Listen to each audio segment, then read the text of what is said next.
on down. It's like a city full of history, but like a lot of people don't like think of it as that, just a big place on a hill with a big hole in the ground. It was Butte, America. It wasn't even part of Montana, really, I guess. Butte's a mining city. It's kind of gross. Butte is a mining town. Started with is it the Berkeley Pit? That pit of water, I don't know what it's called, but I know there's a lot of mining there. And I think there's a lot of Irish people there too. They are the Fighting Irish. I heard it was really like democratic because they had a lot of laborers and a lot of diversity and stuff. I don't know, now they just have that big pit in their city. The Anaconda Copper Mining Company. It was part of a large monopoly on copper back at the beginning of the 20th century. Back then, America had just gone through the Industrial Revolution, and we really had a high demand for copper for electricity in general. Anaconda is not really a big town anymore, and it's changed a lot since its heyday.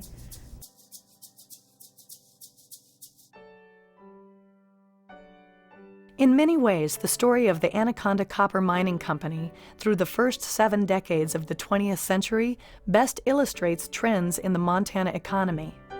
The Anaconda Company dominated the state's metals industry and influenced other business sectors. It developed a copper press to manage journalism in the state, played a major role in the Montana legislature, and teamed with the Montana Power Company on many fronts. The company's ultimate demise tells a larger tale about the shift in Montana's economic base.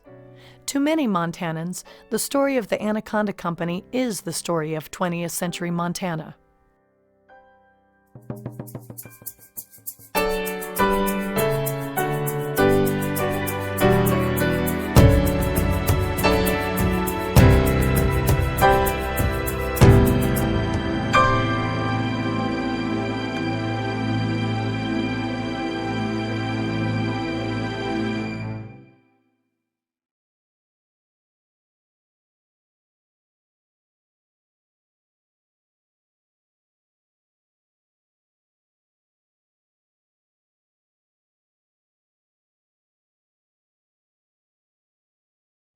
Anaconda built the state, right, wrong, or indifferent. Economically, the state has never recovered from the loss of the Anaconda Company.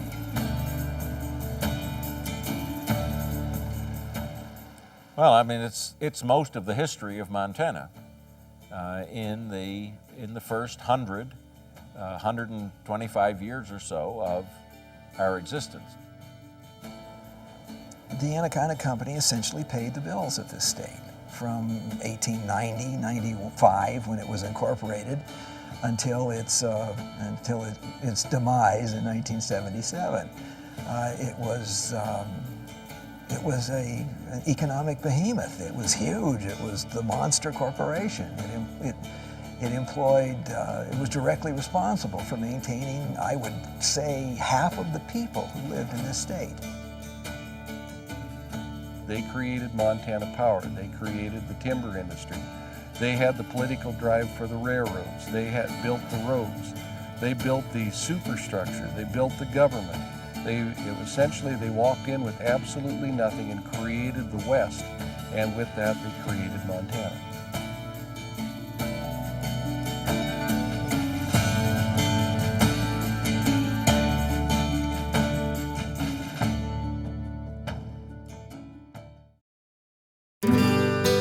Marcus Daly, an immigrant born in County Cavan, Ireland, was witty and charming and had mining experience in 3 western states. Daly was sent to this rather sleepy gold and silver camp called Butte in the early 1880s by a company called Walker Brothers out of Salt Lake City. He came up to Butte expecting to find gold and silver, discovered there wasn't that much gold and silver in the Butte area, not of any dramatic amount, but to his surprise found tremendously rich deposits of copper. Soon, copper was needed for roofing and telegraph wires. This gave Marcus Daly a reason to gamble. He sold his stock in Butte's Alice Silver Mine and for $30,000 bought a copper mine called the Anaconda. As mining gained momentum in Butte, copper producers worldwide competed in price wars. Companies dropped their prices in an effort to drive others out of the market. For Anaconda, the greatest competition was with Calumet and Hecla, a prominent copper producer from Michigan's Upper Peninsula. Daly dropped his prices so low that no other producer could make money. He outlasted the competition, including Calumet and Hecla. Daly won the copper war and became a mining mogul. His Anaconda Mining Company became known simply as the company. In 1923, the Anaconda Copper Mining Company purchased the Guggenheim copper holdings in Chile for $75 million. I mean, that was a tremendous amount of money in those days. And over the next several decades, Anaconda would make a tremendous amount of money off of Chilean, Mexican, and other copper mines. So much so that by the time you get to the 50s and 60s, those foreign copper profits represent roughly 75% of the company's profits. At its zenith, the company employed over 10,000 miners in Butte, but tunnels got too deep. By the 1950s, the quality of ore being mined in Butte is beginning to decline. The richest ore had already been taken out of the ground. After all, by that point in time, copper mining had been going on for 70 years. In 1955, Anaconda opened the Berkeley Pit. Ore was harvested from the face of the earth, and soon rings called terraces spiraled deeper into the ground. Ethnic communities were destroyed as the Berkeley Pit grew larger. Finntown, Dublin Gulch, and the Italian neighborhood of Meterville were sacrificed for the rich copper veins under them. And eventually, even the famed Columbia Gardens was torn down to make room for more mining. The Berkeley Pit became a physical example of corporate determination. Anaconda's influence reached far beyond unions, legislature, and mineral production. Its control of the press was also significant. The Anaconda Company owned the Standard in Butte, the Missoulian, the Billings Gazette, and the Helena Independent Record. It's important for students to understand the Anaconda story, because Anaconda was so dominant. It was into everything. I mean, it dictated Montana economy. Its ties to the lumber industry, to the railroads, to any kind of manufacturing. Because Montana's economy in the 20th century was often tied so strongly to natural resources, that created a situation where Montanans were often not in control of their own economic destiny. As those national and international markets would move up and down, they could have a dramatic impact on the economic well-being of Montana. And it meant that in many cases, Montanans didn't have direct control over their personal or their state's economic destiny. It's what we sometimes refer to as a colonial economy. In 1973, Chile nationalized the company's vast mining operations in that country, and the worldwide price of copper fell dramatically. The longtime corporate giant was near bankruptcy. It was estimated that the company lost about $800 million in assets. The nationalization of those properties destroyed the company. The Anaconda Company simply could not survive. The economic crunch hit Anaconda and Great Falls as well, and the Great Falls smelter was demolished.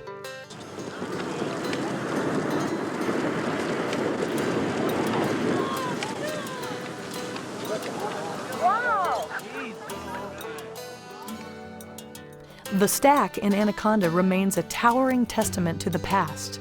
We lost probably 2,000 to 3,000 very well-paying jobs. What happened then is that as a result of losing those high-wage jobs, the overall average for the state of Montana declined, or didn't grow quite as rapidly. From a peak of 80,000 residents in 1920, Butte's population declined to 32,000 by 1988. We had 68 years of population loss. As the mining industry changed and you need less people and more machinery, like you do in a lot of industries, you saw thousands and thousands of people laid off over time, including the final closures. And what do? Not everybody can open up a macrame shop. In 1985, local business leaders, labor leaders, and politicians formed a task force to try and resurrect the economy.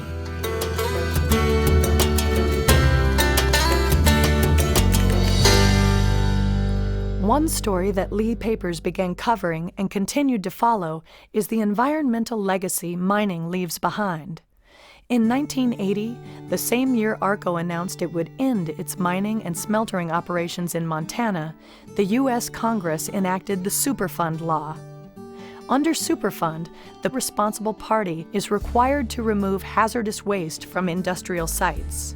ARCO found itself responsible for cleaning up Butte, Anaconda, and 120 miles of the Clark Fork River Basin between Butte and Missoula. It is the largest Superfund site in the country.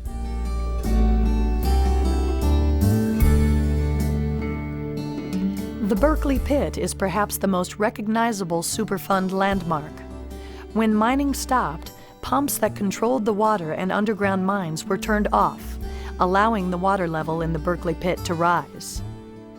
The pit became a lake filled with heavy metals. It received national coverage when a flock of snow geese died in the acidic water. And we've exposed rock walls containing copper and other minerals. And in the process of exposing that, we've allowed air and water to come in contact with that rock wall. In 1902, farmers began complaining that smeltering operations were ruining their livelihood.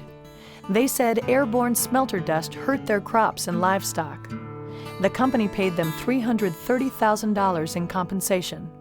Newer smelters and a taller stack were intended to prevent a recurrence of the problems. It only delayed them. And now, as in Butte, ARCO finds itself cleaning up a century of environmental damage to both the land and the surrounding communities.